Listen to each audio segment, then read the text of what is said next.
विद्यार्थी मित्रांनो, या चित्रानुसार तुम्हाला लक्षात आलंच असेल की आपण मागील भागात पाहिलेल्या व्यायामाचे महत्त्व या कवितेचाच आज पुढचा भाग अभ्यासाचा आहे. व्यायामाचे महत्त्व ही काही सांगायची गोष्ट नाही, पण आपण आपल्या आरोग्याकडे किती लक्ष देतो हे महत्त्वाचे आहे. प्रत्येकाला आरोग्य हवे असते. आरोग्य ही वाटेत मिळणारी गोष्ट नाही की कोणाकडून विकत मिळणारी ही गोष्ट नाही. यासाठी सकस आहार, व्यायाम व विश्रांती या तिन्ही गोष्टी महत्त्वपूर्ण आहेत. यासाठी शरीराचा धर्मही समजून घेणे आवश्यक आहे. हाच शरीराचा धर्म व्यायामाद्वारे आपणास समजतो. म्हणून व्यायाम हा महत्त्वाचा भाग आहे आणि तो आपण आजच्या या व्हिडिओत पाहणार आहोत. मागील भागात आपण व्यायामाचे महत्त्व या कवितेतील पहिल्या 2 काव्यपंक्तींचा अभ्यास केला होता. आज त्यापुढील काव्यपंक्ती अभ्यासूया. चला तर मग पाहूया कविता क्रमांक 5, व्यायामाचे महत्त्व. या व्यायामाचे महत्त्व कवितेचे कवी आहेत संत तुकडोजी महाराज.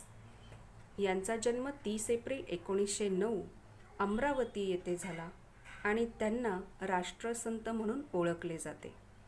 त्यांनी लिहिलेल्या पुस्तकांपैकी अनुभव सागर, भजनावली, सेवा स्वधर्म, राष्ट्रीय भजनावली इत्यादी पुस्तके प्रसिद्ध आहेत.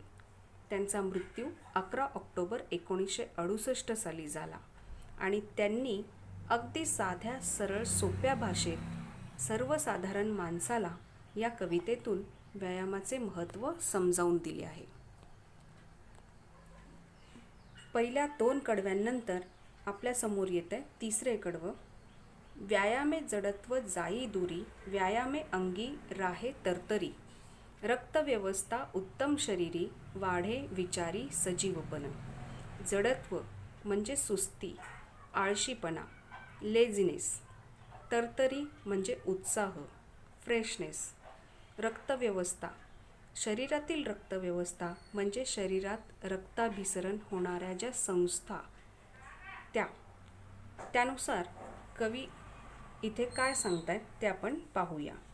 व्यायामाचे महत्त्व सांगताना राष्ट्रसंत श्री तुकडोजी महाराज म्हणतात की व्यायाम केल्याने जडत्व म्हणजे शरीराचा स्थूलपणा, सुस्तपणा हा दूर निघून जातो.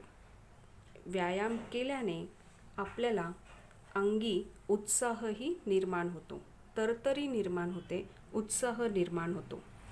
शरीर टवटवीत व प्रसन्न राहते.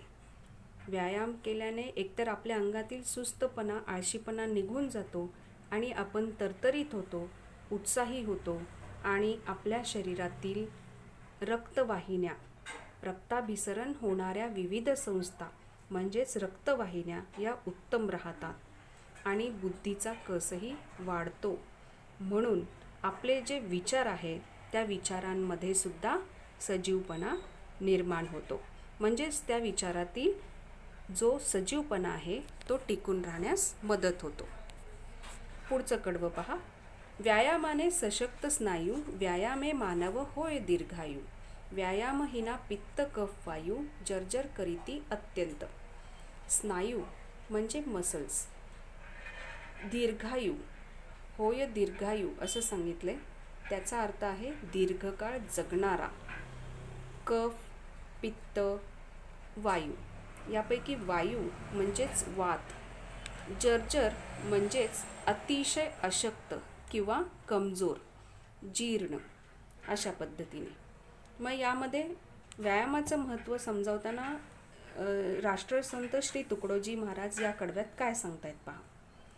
व्यायाम केल्याने, व्यायामामुळे स्नायू बळकट होतात, स्नायू सशक्त होतात म्हणजेच बळकट मजबूत होतात. व्यायाम केल्याने माणसाचे आयुष्यही वाढते. जर व्यायाम केला नाही, आळस तसाच राहिला तर मात्र आपल्याला कामही करूशी वाटत नाही. पण जर आपण व्यायाम केला तर मात्र व्यायामाने आपले स्नायूही बळकट होतात आणि माणसाचं आयुष्यही वाढतं. व्यायाम जर केला नाही तर काय काय होऊ शकतं, तर आपल्या अंगी असणारे जे त्रिगुण दोष आहेत, पित्त, कफ आणि वायू, हे मात्र जडतात आणि शरीराला ते पूर्णपणे जीर्ण करतात, शरीराला कमजोर बनवतात आणि पूर्णपणे आपल्याला हैराण करून सोडतात. पहा, व्यायाम केल्याचा फायदाही सांगितला जातोय की स्नायू बळकट होऊन आपलं आयुष्य वाढतं. तर व्यायाम केला नाही तर मात्र आपल्या अंगी असणारे त्रिगुण दोष जे आहेत ते मात्र जीर्ण करतात. त्यापुढील कडवं आपल्याकडे येत आहे. व्यायामे वाढे प्रतिकारशक्ती स्वावलंबनाची प्रवृत्ती, व्यायामे अंगी वाढे स्फूर्ती कार्य करण्याची. प्रतिकारशक्ती म्हणजेच रोगांना पळवून लावणारी शक्ती, इम्युनिटी. स्वावलंबन म्हणजे स्वतःचे काम स्वतः करण्याची जी सवय असते त्यालाच स्वावलंबन म्हटलं जातं. स्फूर्ती म्हणजे उत्साह, तरतरी आणि कार्य म्हणजे काम. या कडव्यात काय सांगतायत, तर व्यायामाने शरीरातील प्रतिकार शक्ती वाढते. व्यायाम केला तर मात्र आपल्या अंगी असणारी प्रतिकार शक्ती ही वाढायला सुरुवात होते, वाढते आणि आपल्याला जरी कोणता आजार झाला तरी त्या आजाराला विरोध करण्याची ताकद या प्रतिकारशक्तीमुळे निर्माण होते. म्हणजे व्यायाम किती महत्त्वाचा आहे हे लक्षात येते. आणि फक्त प्रतिकारशक्ती न वाढता आपल्यामध्ये स्वावलंबनाची वृत्तीसुद्धा अंगी बाणवते. म्हणजे स्वतःचे काम स्वतः करण्याची सवयसुद्धा आपल्या अंगी निर्माण होते. म्हणून व्यायामामुळे अंगातला काम करण्याचा उत्साह आणि जोम वाढतो. लक्षात घ्या, व्यायामाने काय होत आहे, प्रतिकारशक्ती वाढते, स्वावलंबनाची प्रवृत्ती वाढते आणि उत्साहसुद्धा निर्माण होतोय आणि आपल्यामध्ये तसं काम करण्याची सवयसुद्धा लागते. म्हणजेच थोडक्यात काय, तर शरीर आणि मन निकोप राहण्यासाठी व्यायामाची नितांत आवश्यकता आहे, हे आपल्याला कवी सांगत आहे. व्यायाम केल्यामुळे स्नायू तंदुरुस्त राहतात व रक्ताभिसरण चांगले होऊन प्रकृती ठणठणीत राहते. शरीरात कोणत्याही प्रकारचा आजार जो आहे तो शरीर मात्र थारा देत नाही. आरोग्य उत्तम राहतं. व्यायाम केल्यामुळे शरीराची अनावश्यक जमा झालेली चरबीसुद्धा कमी होऊन अंगात तरतरी येते, उत्साह निर्माण होतो आणि स्फूर्ती येते. त्याचबरोबर स्वावलंबनाची वृत्ती निर्माण होऊन आपण चांगल्या पद्धतीची कामं स्वावलंबनानुसार करू लागतो. म्हणून आपल्या जीवनात व्यायामाला मात्र अनन्यसाधारण महत्त्व दिलेच पाहिजे. खरे म्हणजे व्यायाम आपला हा आरोग्यदायी मित्र आहे. आपण आत्ताच पाहिलं की व्यायाम केल्याने काय काय फायदे होतात. माणूस कितीही श्रीमंत असला तरी श्रीमंतीने मात्र तो सगळ्या गोष्टी खरेदी करू शकत नाही. म्हणून तुमच्याकडे कितीही पैसा असला तरी तुम्ही आजाराला मात्र काय करू शकत नाही, रोखू शकत नाही.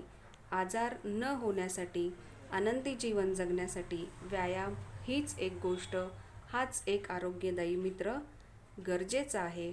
हेच आपल्याला या कवितेतून कवी राष्ट्रसंत श्री तुकडोजी महाराज यांनी पटवून दिले आहे. धन्यवाद.